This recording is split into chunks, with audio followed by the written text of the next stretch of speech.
Hello everyone and welcome to OGspot. In this heavily assassin favorite patch, I'm here to present you none other than the Freezer Paladin. And this character is coming with two massive pluses, and in my opinion they're pretty good. First of all, it's a super easy to get into build, only relying on two core items, and this means you have a lot of versatility with the majority of your item slots.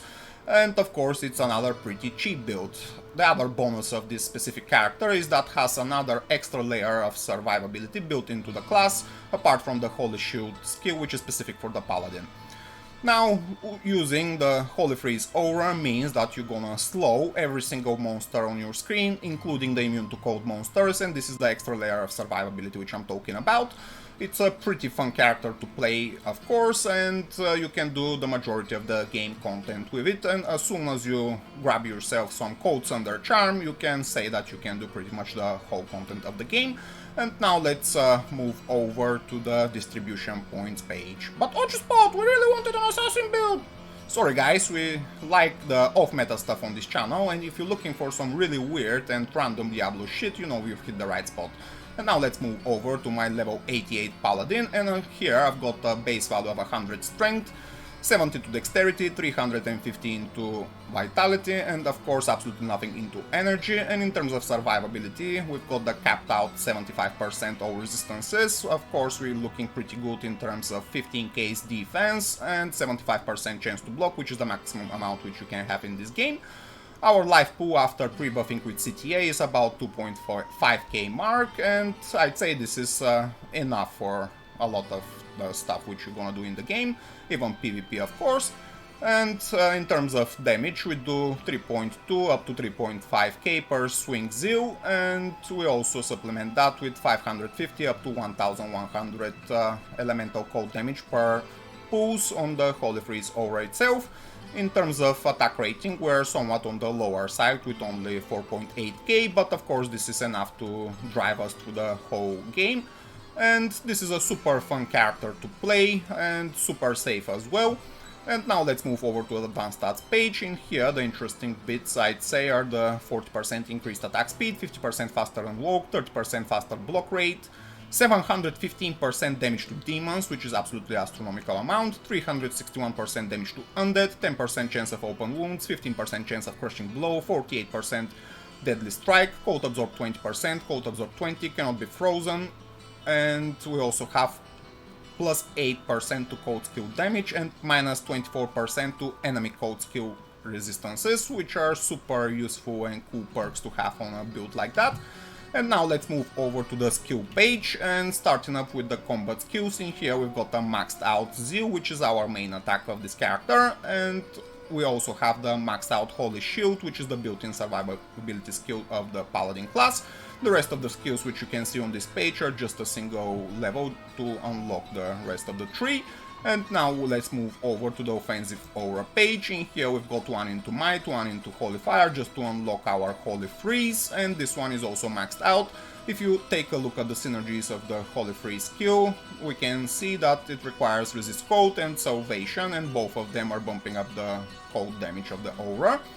And let's move over to the defensive auras now. In here we've got a single point into Defiance, just to get a little bit of extra defense. This is also a synergy skill for the Holy Shield skill itself.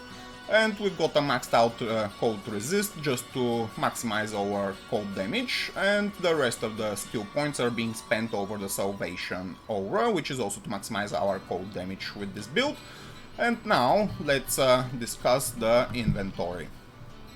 Another bonus is that the skillers which you're gonna need for this build are also super cheap.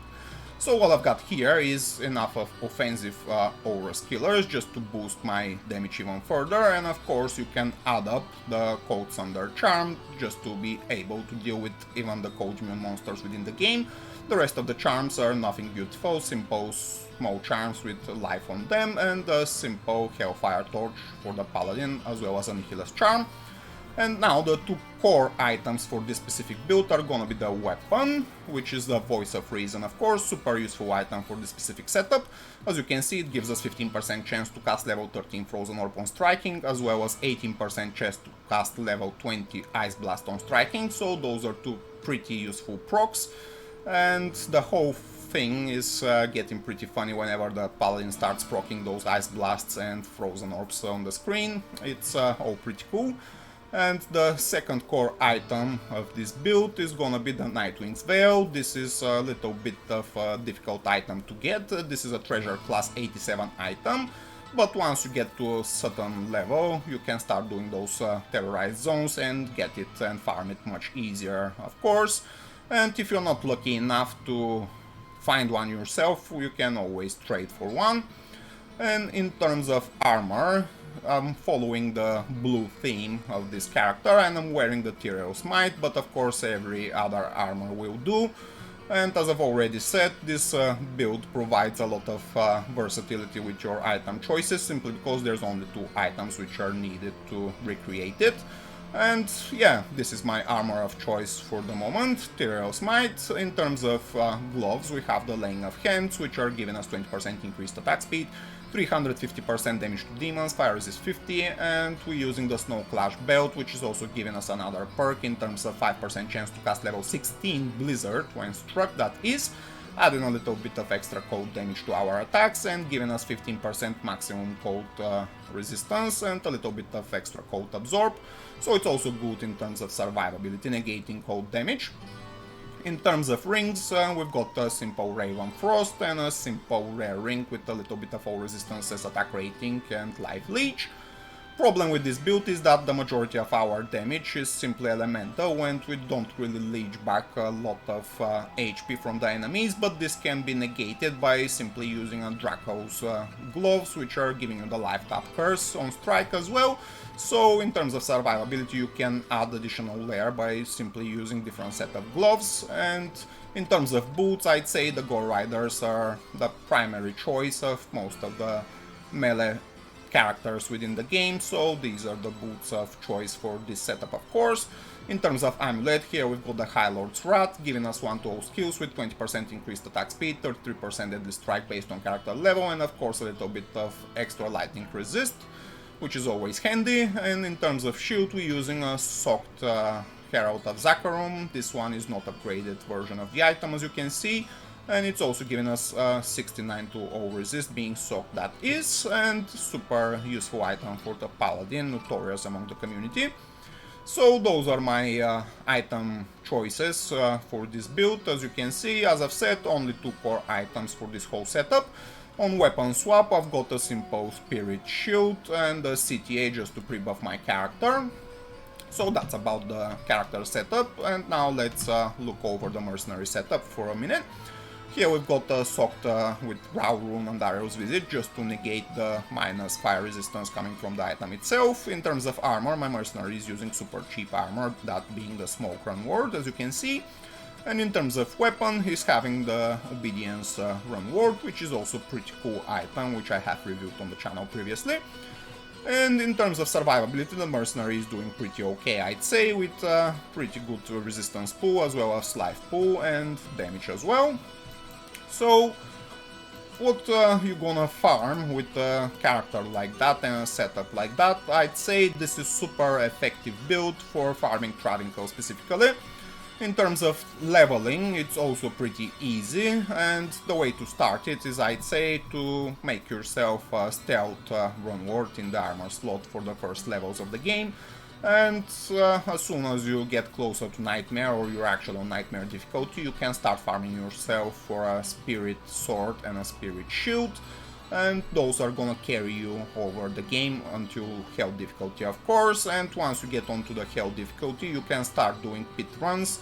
Those are super easy to do, especially whenever you couple that with your Holy Freeze Aura, which is adding super nice slow effect even for the cold immune monsters, so super safe build to play. And by adding some levels into the Holy Shield skill, this means you're gonna maximize your chance to block with this setup, and it's gonna be pretty easy for you in terms of leveling. You can also do a lot of party play with this setup. Everybody in the party is gonna love you simply because you slow all of the enemies on the screen, that is. You can also do some PvP with this build, it's also pretty fun, I'd say. Of course, they are much more stronger and specifically PvP crafted characters, which this one is not, but you can experiment with that nevertheless. And yeah, let's show you the build in action right now. So I'm gonna go over Act 3, Travincal, which is area which I specifically recommend for this setup. I'm gonna pre-buff with CTA, cast my Holy Shield, and let's get into it.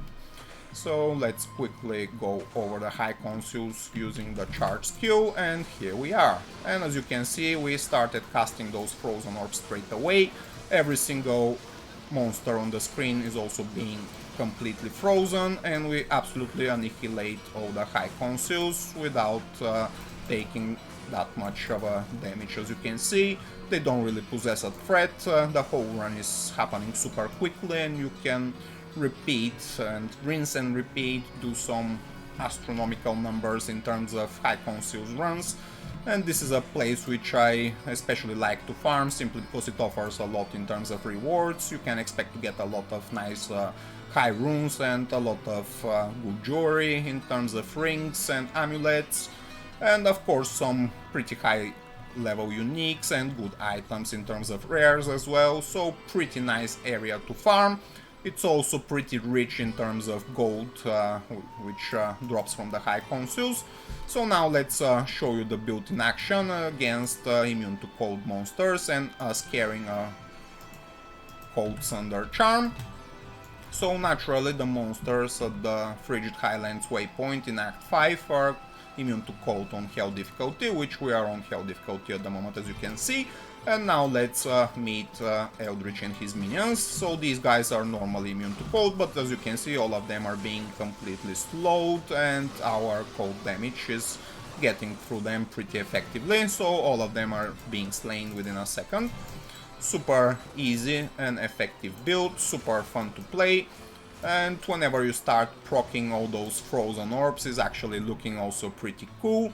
And yeah, in party play, people seem to like it, and it's, yeah, pretty fun. It's also super solid. We're super tanky simply because we're playing Paladin when we have built-in survivability of the class, and with the added slow effect from the Holy Freeze aura and the massive AoE which this otherwise melee build provides, you can see how effective this whole setup turns out at the end. Of course, you can farm terror zones with ease. Nothing really possesses a threat for this specific character and setup as soon as you have some Cold Thunder Charm, that is.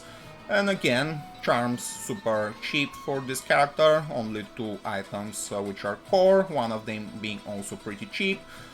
And in terms of the rest of the inventory, you can experiment with different items. So the whole setup is just pretty versatile. And yeah, being frontline warrior, this doesn't mean that we don't have AoE effects for our attacks. So that's gonna be the end of this video, guys. I hope you liked it, and if you did, please consider clicking the like and subscribe button. Maybe drop a comment, and I'll see you soon. Bye!